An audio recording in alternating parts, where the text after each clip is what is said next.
اگر بچہ سوتے ہوئے بار بار پیشاب کرتا ہے، یہ گھبرانے کی بات نہیں ہے، اسپیشلی 5 سال سے لے کے 7 سال کی عمر تک یہ ایک عام سی بات سمجھی جاتی ہے۔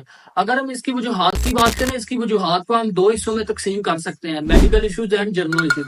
اگر ہم جرنل ایشوز کی بات کریں، اس کے اندر بچہ اگر گہری نیند میں چلا جاتا ہے، بچے کا مثانہ صحیح طرح نشو نما نہیں ہو پاتا، اس کے علاوہ گھر کے اندر ذہنی دباؤ، تناؤ وغیرہ ہونا بچے کے اندر بار بار پیشاب کرنے کی وجہ بن سکتا ہے۔ اسی طرح اگر ہم اس کی میڈیکل ایشوز کی بات کریں، میڈیکل ایشوز میں بچے کے اندر UTI یعنی کہ یورینری ٹریک انفیکشن کا ہونا، شوگر کی ابتدائی علامات کا ہونا، اس کے علاوہ پانی اور مشروبات کا زیادہ استعمال کرنا، اور اس کے علاوہ نفسیاتی طور پر ذہنی دباؤ پیدا ہونا، یہ اس کے میڈیکل ایشوز اور اس کی وجوہات ہو سکتی ہیں۔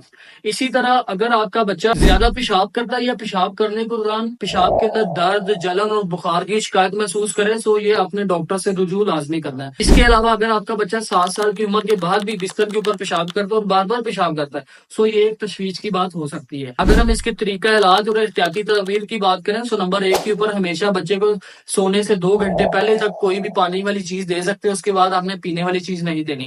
اس کے علاوہ سونے سے پہلے ہمیشہ بچے کو باتھ روم لازمی لے کے جائیں۔ اس کے علاوہ دن میں مثانے کی ورزش کی تلقین کریں تاکہ بچے کا مثانہ کچھ حد تک مضبوط ہو سکے۔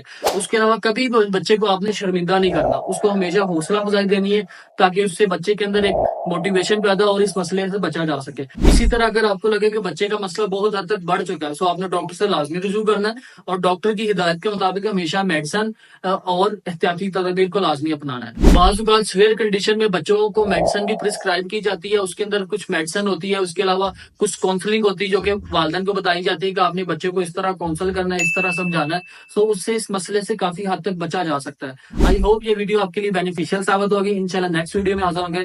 اللہ حافظ۔